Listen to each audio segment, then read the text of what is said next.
In 2020, U.S. Senator Tom Cotton wrote an opinion piece for the New York Times, encouraging the federal government to deploy military personnel to assist law enforcement with riots that seemed to be getting out of control in New York City and St. Louis. Cotton pointed out that U.S. presidents have exercised this authority on dozens of occasions to protect law-abiding citizens from disorder, so he was not making some precedent-making claim. After publication, this essay met strong criticism from many readers, and many times colleagues. We have concluded that the essay fell short of our standards and should not have been published, the newspaper said.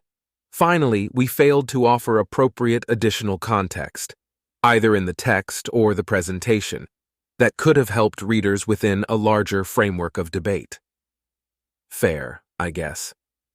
But then, on Christmas Eve, just a few days ago, the New York Times went to a place I'd never honestly imagine. It published an op-ed by Gaza City's mayor, an appointee of Hamas. You know, the world-renowned terrorist group. Publishing the views of a democratically elected politician went too far for the Times and its readers, but platforming Gaza City's mayor, who was appointed by an atrocious terror organization, is perfectly fine. Understood. Gaza City's mayor, Yahya al-Sarraj, started out his essay by talking about the intricately designed Rashad al-Shawa Cultural Center in Gaza City, which is now rubble because it was destroyed by Israeli bombardment. I guess I missed the appropriate additional context, that the mayor's bosses in Hamas belligerently started this war. And I suppose it was too much to think the Times was genuinely interested in helping readers within a larger framework of debate. Scott Johnson, an American attorney, questioned the legality of Sarraj's essay, writing, "As the Hamas-appointed mayor of Gaza City, Sarraj must be a senior official of a foreign terrorist organization designated as such since 1997 pursuant to United States law. Accordingly, it's illegal for Americans to render material assistance to it. Why would such a reputable company take such an irresponsible risk? It turns out the New York Times is not who they want us to think they are. Times readers are being served a very restricted range of views, some of them presented as straight news by a publication that still holds itself out as independent of any politics, according to James Bennett, a former editor at the Times. The paper leads its readers further into the trap of thinking that what they are reading is independent and impartial, and this misleads them about their country's center of political and cultural gravity. Throughout the Israel-Hamas war, the New York Times has continued to give Hamas a dangerous platform, which the newspaper defends as important to shed more light, not less, on the most extreme corners of the world. But less light is what readers get. Sympathetic reporting about Hamas is becoming more common. Influential left-wing columnists and editors coax reporters into interviewing Hamas operatives and come away suckered into thinking there is something else besides genocidal ideology that could explain their perversions. The Hamas leaders and spokesmen who agreed to our interviews were rarely what you would expect of representatives of a terrorist organization, according to journalist Eileen Prusher. They were men who were fluent in English, logical-sounding about their grievances, and highly educated to boot, usually in engineering or medicine. They portrayed themselves as part of a political wing of Hamas, one that was unaware of what was being planned by the more secretive military wing. Often, these spokesmen insisted, they had no idea that an attack was imminent. Of course, you'd have to be an idiot to not tell the difference between political Hamas and military Hamas. It's just manipulative linguistic gymnastics that the organization consciously created for the purpose of deception. By and large, we reporters ate it up, wrote Prusher. Our editors wanted us to have access to this shadowy group and to explain its lure for average Palestinians. By claiming that the organization's left hand didn't know what the right hand was doing, Hamas made it easy for themselves to evade tough questions, like why target civilians rather than military targets, and convenient for so many of us to feel like we were putting our fingers on the Palestinian pulse rather than sitting down for tea with terrorists.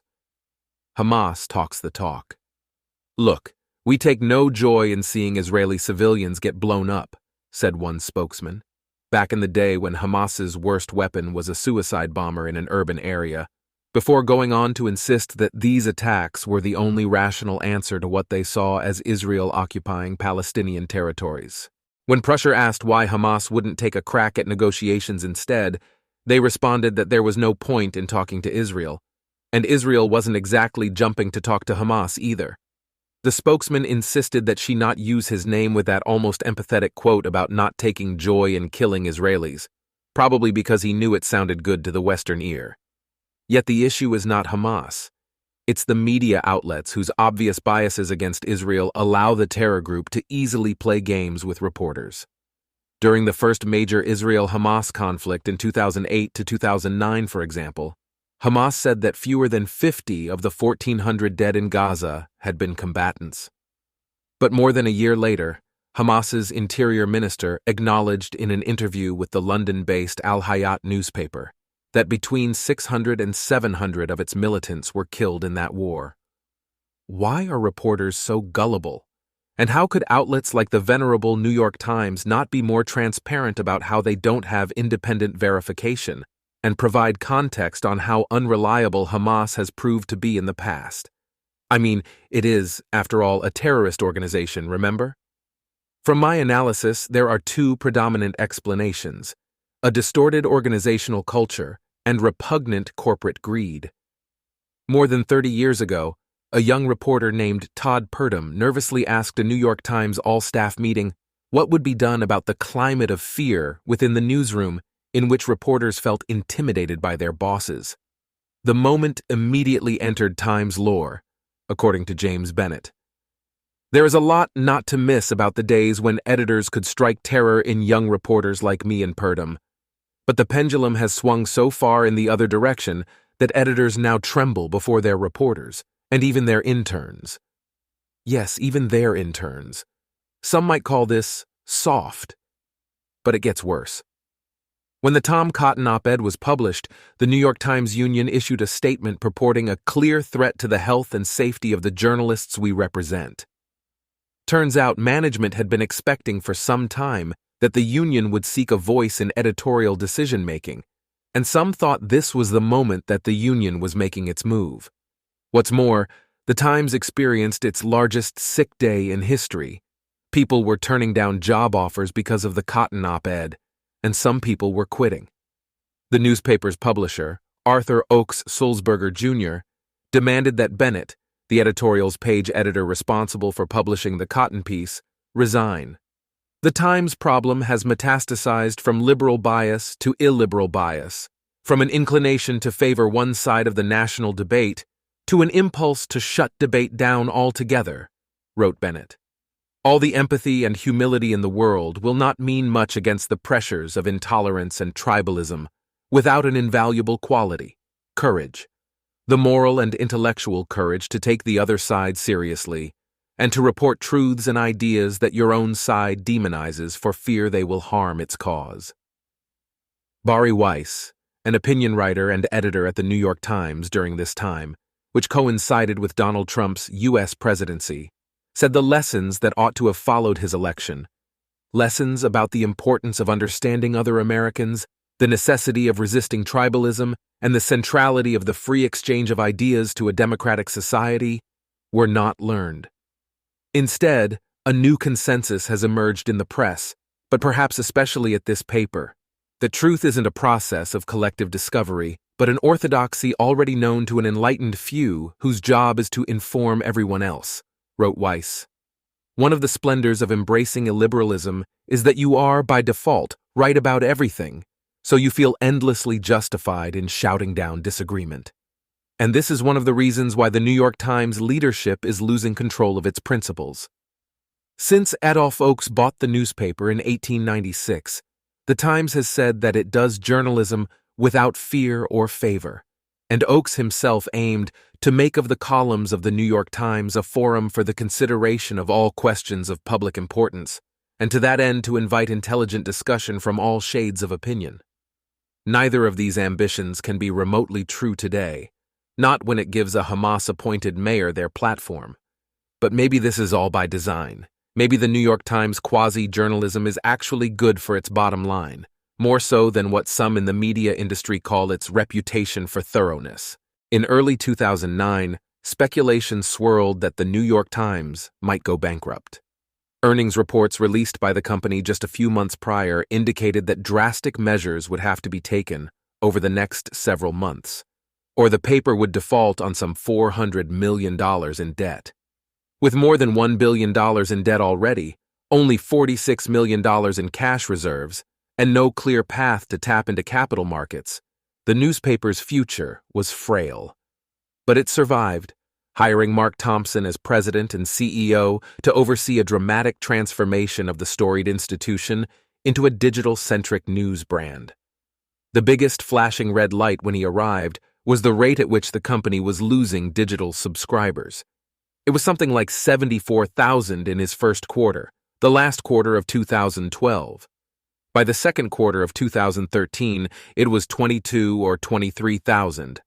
How then did the New York Times go from knocking on bankruptcy's door to more than 7 million paying subscribers by 2020? 3 words: the Trump bump. Despite endorsing Hillary Clinton during the 2016 U.S. presidential race, the New York Times paid subscriptions online and in print soared since Election Day of that year. Even Leslie Moonves, CEO of CBS, said about Trump's candidacy, "It may not be good for America, but it is very good for CBS." During the 4 years of Trump's presidency, the newspaper added a whopping 5 million subscribers or so. But subscribers were not just buying the New York Times' vaunted brand. They were buying what the newspaper's writers and guest writers were saying, and how they were saying it. While journalists think people want accuracy and impartiality, polls suggest that actually, most of us are seeking affirmation. According to James Bennett, the Times opinion department was historically a relic of the era when it drew and enforced a line between news and opinion journalism. Editors in the newsroom did not touch opinionated copy, and opinion journalists and editors kept largely to their own, distant floor within the company's building. Such attention to detail could seem excessive, but it enforced a principle that reporters ought to make a relentless effort against bias in the news. By 2016, more opinion columnists and critics were writing for the newsroom than for opinion. Just like at cable news networks, the guardrails between commentary and news were disappearing, and readers had little reason to trust that New York Times journalists were resisting rather than indulging their biases. The outlet's newsroom had added more cultural critics, and, as executive editor Dean Baquet noted, they were free to opine about politics. Departments across the newsroom had also begun appointing their own columnists, without stipulating any rules that might distinguish them from columnists in opinion. Unsurprisingly, the internet rewards opinionated work, and, as news editors felt increasing pressure to generate more paid subscriptions and page views, they began not just hiring more opinion writers, but also running their own versions of opinionated essays by outside voices. Historically, the territory of opinion's op-ed department. Yet because the paper continued to honor its old principles, none of this work could be labeled opinion. It still isn't. After all, it did not come from the opinion department, and so a columnist might call for, say, the U.S. to give Israel tough love, as one did, or an outside writer might argue that we must embrace Palestinian statehood now, immediately after Hamas's unconscionable massacre, as one did. And to the average reader, their work would appear indistinguishable from the Times news articles. The newsroom's embrace of opinion journalism has compromised the Times' independence, misled its readers, and fostered a culture of intolerance and conformity, wrote Bennett. By similarly circular logic, the newsroom's opinion journalism breaks another of the newspaper's commitments to its readers. Because the newsroom officially does not do opinion, even though it openly hires and publishes opinion journalists, it feels free to ignore opinion's mandate to provide a diversity of views. Bennett urged the newspaper's leadership several times to add a conservative to the newsroom roster of cultural critics, which would serve the readers by diversifying the Times' analysis of culture, where the paper's left-wing bias had become most blatant, and it would show that the newsroom also believed in restoring the Times' commitment to taking conservatives seriously. Management said this was a good idea, but never acted on it. Bennett also tried out the idea on one of the newspaper's top cultural editors, who said he didn't think Times readers would be interested in that point of view, according to Bennett. Bari Weiss also had something to say about this. Stories are chosen and told in a way to satisfy the narrowest of audiences, rather than to allow a curious public to read about the world and then draw their own conclusions. As the Times tried to compete for more readers online, unvaried opinion was spreading through the newsroom in other ways. News desks were urging reporters to write in the first person and to use more voice, but few newsroom editors had experience in managing this kind of journalism, and no one seemed to know where voice stopped and opinion started. The Times magazine, meanwhile, became a crusading progressive publication, according to Bennett. For all she could, Weiss attempted to buck the organization's warped culture, which she said made her the subject of constant bullying by colleagues who disagreed with her views. Weiss said they called her a Nazi and a racist, while making comments about how she was writing about the Jews again. Several colleagues perceived to be friendly with me were badgered by co-workers, wrote Weiss. My work and my character were openly demeaned on company-wide Slack channels, where masthead editors regularly weigh in. There, some co-workers insisted I need to be rooted out if this company is to be a truly inclusive one, while others posted axe emojis next to my name. Still, other New York Times employees publicly smeared me as a liar and a bigot on Twitter with no fear that harassing me will be met with appropriate action. They never were.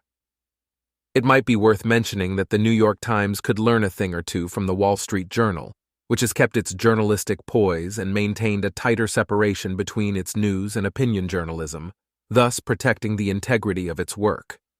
After Bennett was chased out of his job at the Times, Wall Street Journal reporters and other staff attempted a similar assault on their opinion department.